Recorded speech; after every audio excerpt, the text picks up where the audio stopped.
Florence. C'est la deuxième fois, dis-moi si je me trompe, Toufi, c'est la deuxième fois qu'on sort de la cité de Calvin avec la ville à mort. C'est bien ça. C'est la deuxième fois qu'on est en dehors de la ville de Genève. Ici, on est à Nyon. Tu as eu un coup de cœur pour un endroit. On y est. Explique-moi. Quand tu m'as dit, Flo, on va tourner à Nyon, je me suis dit, il fallait que je te fasse découvrir cette boutique. L'adresse, ça porte bien son nom. Tu as vu, ce lieu est incroyable. C'est magnifique. Tu vois. Les collections, c'est du très haut de gamme, hyper chic.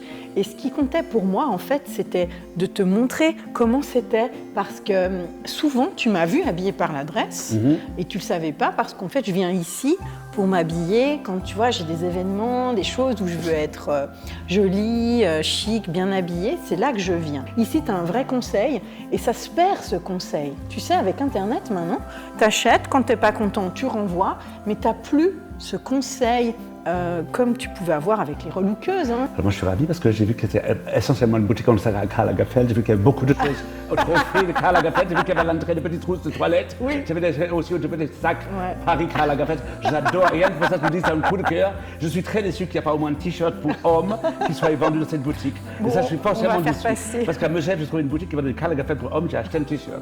Et là, je trouve qu'elle devrait peut-être avoir un petit corner homme, non? Pourquoi pas? Écoute, on va transmettre. On va transmettre. Ta demande. Tu sais que Nyon, ça a été fondé par Jules César. Mais c'est romain. Sérieux? Eh oui, c'est mon petit côté Wikipédia. En 46 avant Jésus-Christ, il y a 21 000 habitants à Nyon. 3 000 habitants par kilomètre carré. D'accord. Une petite ville bien préservée, bien charmante, où il fait bon vivre. Absolument. Moi, je trouve assez mignon. Tu sais que Nyon, le gros événement culturel, c'est le Paléo. Oui. On est d'accord. Moi, j'ai vécu sur les hauteurs de Nyon il y a quelques années de ça. Je peux te dire, je connais Paléo.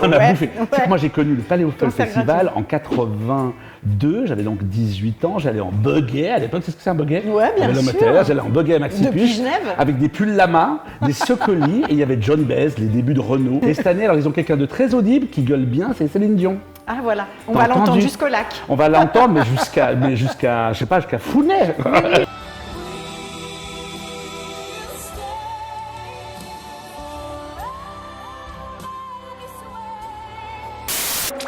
Est-ce que tu as un petit truc à me parler? Tu as eu un petit coup de cœur au niveau cosmétique, au niveau machin? Exactement. C'est qu'on adore dans l'émission. Parce que c'est vrai qu'on va beaucoup parler de beauté aujourd'hui. Oui.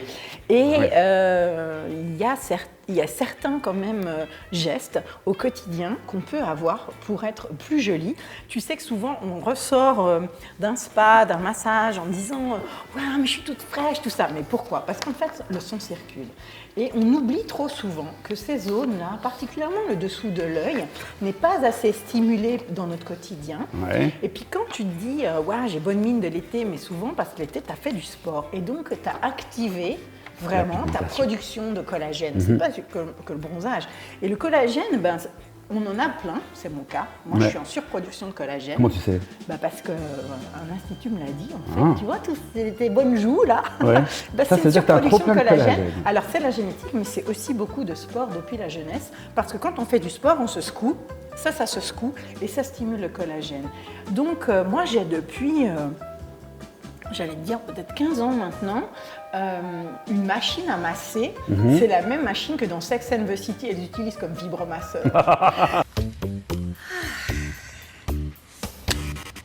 C'était soi-disant un masseur pour le cou. Oui, ma machine. Mais en fait, cette machine, elle fait un afflux de sang. L'afflux de sang vient chercher les nutriments de la crème que tu mets. Aujourd'hui, donc, mon vieux masseur, bientôt, il ne mâchera plus. Mais la meilleure vente du Black Friday en cosmétique, c'est les petites machines Foreo, qui sont des petits vibreurs et qui, effectivement, font vibrer la peau de manière... Il faut faire ça combien de temps par jour? Écoute, ça doit devenir une routine, c'est comme se laver les dents, j'ai envie de te dire. Mais là, tu vois une vraie différence. Plutôt le matin, plutôt le soir? Le matin, c'est bien, ça te donne vraiment un coup d'éclat. Plus tu utilises, mieux c'est. D'accord. Parce que c'est safe. Comment ça s'appelle, rappelle-nous? Foreo. Foreo, ça c'est le nom de la marque? Ouais, c'est scandinave. D'accord. Ça marche.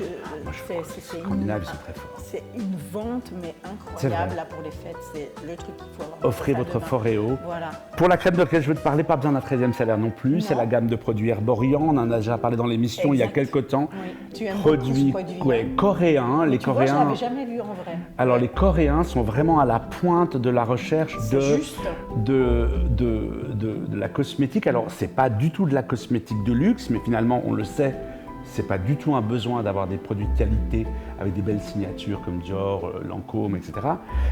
Mais là, ce qui est intéressant, c'est que pour tous les gens qui ont des peaux fragiles et en hiver, très souvent c'est le cas, des rougeurs ou des gens qui sont atteints de coupe rose, cette crème-là est exceptionnelle. Alors vraiment, c'est la CC crème. On en avait parlé tout de suite, on avait parlé de la CC crème. Tu as du mal à la trouver, non? Alors, on a parlé de la CC crème, la normale, qui est juste pour un soin illuminateur qui s'adapte à la carnation de ta peau. Mais là, la Red Correct, c'est pour les gens qui ont vraiment des problèmes de rougeur. Dès qu'ils se grattent, ils ont une espèce de truc énorme. Alors, elle est verte, parce qu'évidemment, il y a l'effet, tu vois, pigmentation, mais c'est l'effet correcteur. Elle ne laisse aucun paquet au niveau de la texture. Elle ne laisse pas apparaître les zones sèches. Et pour toi, en plus, qui est un homme, tu es obligé d'avoir cette discrétion de la cosmétique. Eh ben, du coup, c'est presque... Si on voit que tu es maquillée... Ben, ça voilà, va pas, quoi. Tu vois, on adore tout ce qui est trait à la médecine. Tu sais que... Ah bah ouais. Moi, j'aurais voulu être médecin. Savoir, surtout. On aime connaître. Moi, je voulais être médecin. J'ai raté ma vocation, c'est terrible. Parce que... Puis c'est famille chez toi. Ah ben, c'est un peu de famille aussi. C'est une longue histoire, mais bref.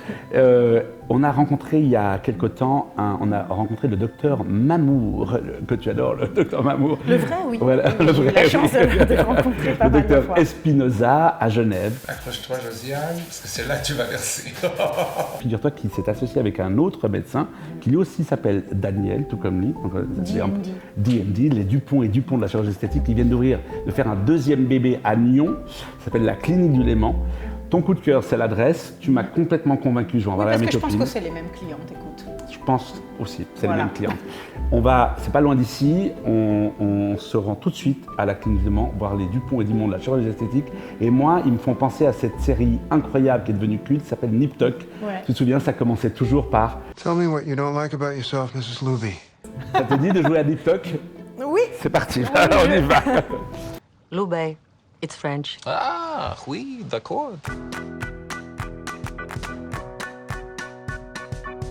Florence, Alain, qu'est-ce que vous n'aimez pas chez vous? Bon, on peut tout dire, vraiment, on est entre nous. Il faut qu'on dise tout. Ici, ça ne sort pas d'ici, hein, on est d'accord. Mais non, ça ne sortira pas d'ici. Non, mais il y a plein de choses que j'aimerais faire personnellement, tellement, mais je crois que je commencerai par les paupières. D'accord. Et toi? Alors moi aussi, j'ai fait les paupières, j'avais 45 ans, il y a 11 ans. C'est en train voilà, c'est lâché, ça lâche, c'est en train de se relâcher un petit peu. On m'a parlé du lifting des sourcils. Est-ce que ça existe, le lifting des sourcils, ou est-ce que c'est une espèce de... Qu'est-ce que vous en pensez? alors c'est une très bonne question Alain, je pense que c'est effectivement quelque chose qui se fait. Je pense que dans toutes les situations, le plus important c'est d'évaluer les cas de manière individuelle. On peut avoir affaire à un patient qui a besoin d'une chirurgie des paupières. On peut avoir un patient où le problème est plutôt lié à une chute des sourcils, dans quel cas il aurait besoin effectivement d'un lifting des sourcils. Il se peut même qu'on se retrouve dans une situation où un patient puisse avoir besoin des deux finalement. Est-ce qu'il faut que je le refasse une deuxième fois? Comme ça? Il ne faut pas que tu aies l'air trop, tu vois quoi. Non, mais ça là-dessus. Alors je pense effectivement dans une situation comme la vôtre, je privilégierais probablement de refaire plutôt une deuxième fois une chirurgie des paupières. Particulièrement par le fait que... Parce qu'il te semble la bozo le clown. Ça dépendra aussi du résultat que vous voulez, mais le résultat sera meilleur. C'est en faisant très attention avec le lifting des sourcils qu'on évitera ce genre de complications. Et chez vous, c'est quoi exactement qui vous dérange au niveau des paupières? La casquette, le droopy eyes, le fait que, c'est vrai, depuis la quarantaine maintenant, fossiles et maquillage chez les femmes permettent de relever le regard, mais sans l'un et l'autre, moi j'exagère, hein, mais j'ai un petit côté comme ça le matin, quoi. Je suis un petit peu, tu vois, je suis un petit peu ça, quoi. Le droopy eyes, vraiment, tu te souviens de droopy, ce chien comme ça que mais Mister Magoo aussi. Vraiment, voilà. Voir quand même qu'il est possible de faire un traitement au Botox qui donne un résultat très naturel. naturel. Je pense que c'est de nos jours, en maîtrisant la technique, tout à fait possible.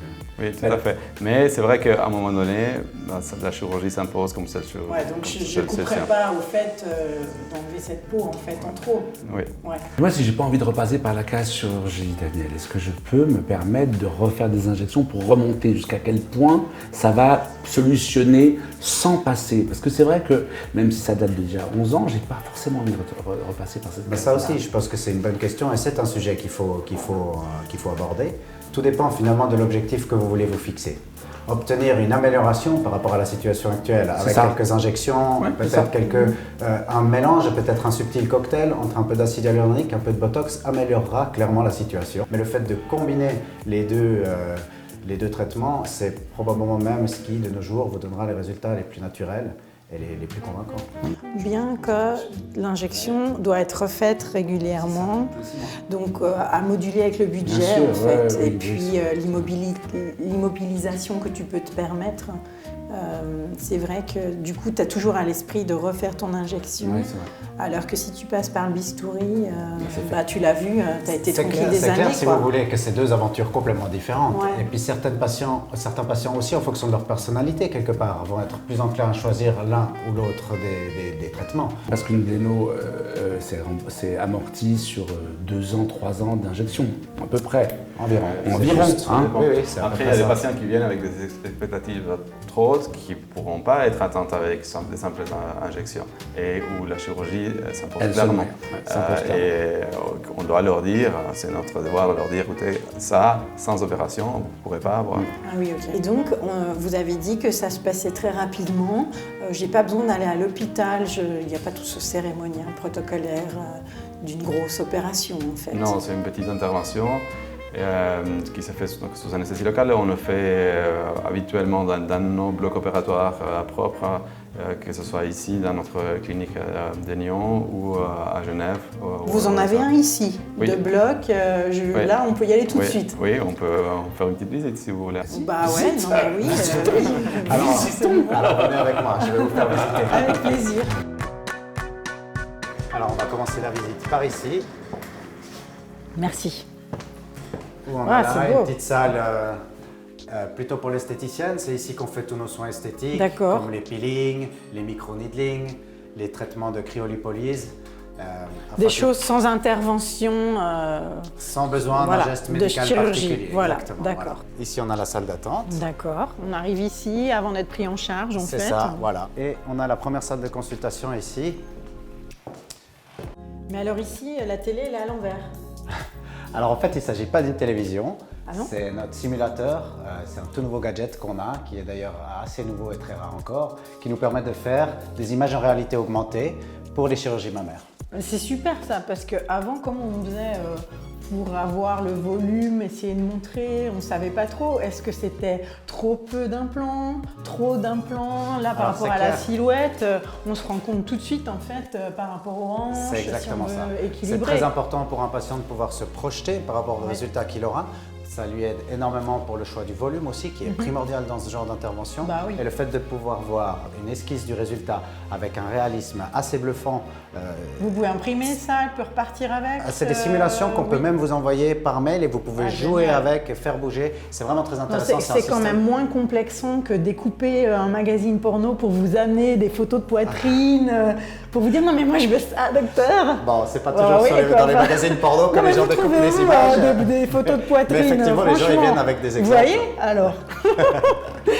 Et ici, on arrive dans le coin bloc opératoire. Alors c'est là où ça me concerne pour ma chirurgie des paupières, c'est ça? Voilà, ce serait exactement ici que ça se passerait. Ici.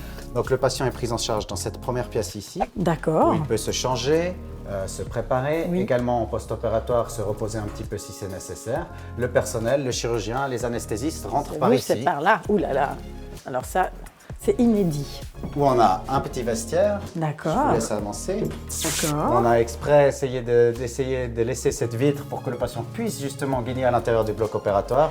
Mais au moment d'une intervention, on appuie sur le petit récupère interrupteur la privacité. Pour s'assurer d'une intimité complète. Et ici, on arrive dans le bloc opératoire à proprement parler. Où on a essayé vraiment de mettre une ambiance le plus décontractée possible. Le patient qui subit une intervention sous anesthésie locale peut même bénéficier de la télévision. Ouais. On a branché l'écran notamment sur Netflix, il peut regarder sa série préférée et ça fait passer un petit peu le temps. Tout est facilité quoi. C'est vraiment le but. L'idée, c'est d'essayer de rendre le circuit du patient le plus facile possible et en faire éventuellement même un moment agréable. Docteur Espinosa, on a 2 exemples de patients qui sont des jeunes patients.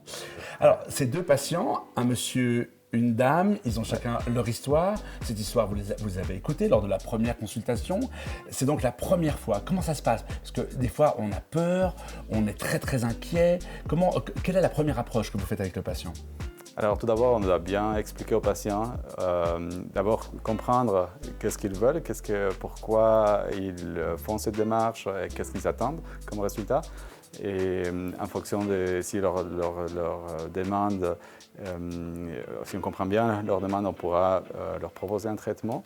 Et à ce moment-là, on doit bien leur expliquer en quoi consiste le traitement, quels sont les effets qu'ils verront et quels sont aussi les effets secondaires qu'ils pourraient avoir, petit bleu, etc. Il faut leur expliquer. Et après, il y a certains patients qui seront tout de suite mis en confiance et qui iront de l'avant. Pour d'autres, ce sera plus de temps, il faudra peut-être revenir une seconde fois. D'autres, il faudra leur montrer peut-être des exemples. Alors dans le cas de ces deux patientes, cette jeune femme, par exemple, elle est venue pourquoi à la base? Quelle était sa préoccupation? Comme on a fait au début de l'émission, on s'est dit avec Florence, qu'est-ce que vous n'aimez pas chez vous? Qu'est-ce qu'elle n'aimait pas chez elle? Oui. Elle était venue pour une augmentation de ses lèvres. Alors là, moi j'étais d'accord, je lui ai injecté un petit peu d'acide hyaluronique dans les lèvres. Et après, elle est venue une deuxième fois, elle voulait encore plus. Et à ce moment-là, je lui ai dit, écoutez, avec votre analyse faciale, moi je pense que si on continue à faire les lèvres, on verra que ça. Et il faut balancer un petit peu, améliorer le profil en injectant, en augmentant un petit peu le volume au niveau du menton. Pour la répartition, pour les ongles, tout ça, ouais. Et puis le jeune garçon, c'est un... Le jeune garçon, c'est un nouveau patient et lui, c'est un patient qui était très complexé par le manque de définition au niveau de sa mâchoire, au point de porter toujours une barbe pour cacher un petit peu ses défauts qu'il est complexé. Et donc chez qui on lui a conseillé de faire quelques injections au niveau de l'angle de la mandibule et du menton pour améliorer cette définition. Donc là on redessine la mâchoire, on arrive avec des injections, avec des volumateurs, c'est ce que vous appelez ça comme ça, à redonner des formes en fait, c'est ça? Exactement. Aujourd'hui, on a, depuis pas très longtemps, des injectables qui peuvent très bien définir les volumes qui sont un peu plus épais, qui sont vraiment destinés pour le bas du visage. Et c'est ça qu'on va faire un petit peu, cet exemple qu'on va faire aujourd'hui. En tout cas, Elisabeth, vous êtes très convaincue, on va voir les images tout de suite. Ouais.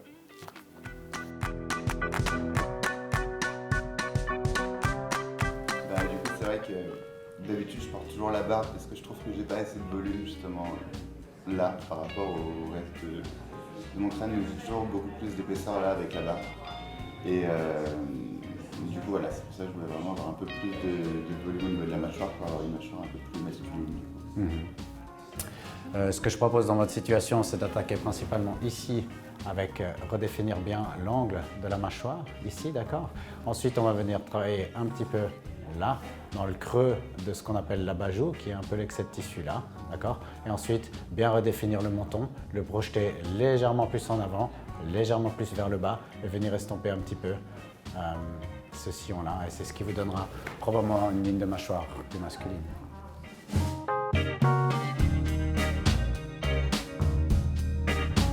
À tout moment, si vous avez besoin d'un break, vous me signalez, d'accord? Ok. Donc, pour les premiers points de piqûre, on va venir ici un petit peu dans l'angle de la mâchoire. Le plus important, c'est que vous en trouviez juste doucement la bouche.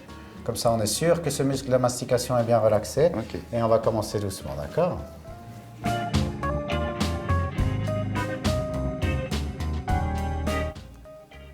va pour l'instant? Oui, je sens rien.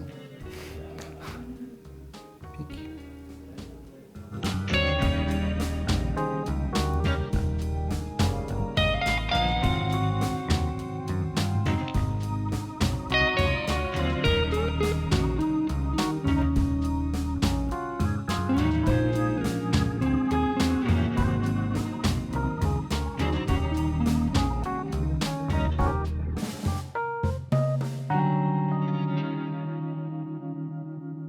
Donc, chez cette patiente, on aimerait une augmentation du menton. Elle a déjà fait une fois recours à une augmentation de lèvres avec de l'acide, des injections au niveau des lèvres. Mais je lui ai conseillé que si on veut garder l'harmonie, il faudrait aussi augmenter un petit peu le menton pour que les lèvres elles soient moins visibles et que ça fasse un résultat plus naturel. Vous allez sentir un petit pic, d'accord, pic.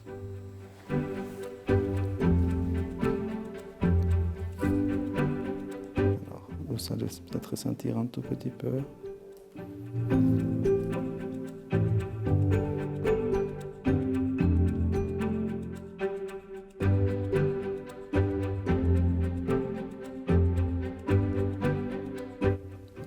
Sentir un tout petit peu à nouveau.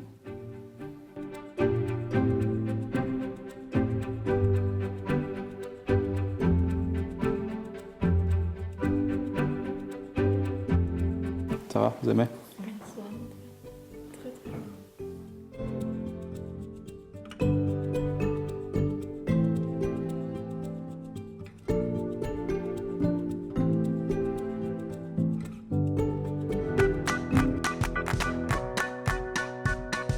Florence, on a une nouveauté dans l'émission. Tu vas m'en dire plus? J'ai peur. Attends, j'ai peur. Ah, c'est un truc ça. Non, on va faire un jeu avec nos invités. Ah oui? Ouais, mais Ok. ils ne gagnent rien. Il n'y a pas de lot, rien. Il n'y a pas de. Ils gagnent rien, c'est juste Moi, un ils jeu. nous ont gagné, nous, écoute. Ouais, tu vas les faire ta chirurgie, toi, ou pas? Oui, je pense que oui, écoute, mais pas maintenant, là. Hein. On C'est va pas jouer. ça le jeu. Hein. Non, c'est pas ça. Ah le jeu. oui, ok. On va jouer avec eux.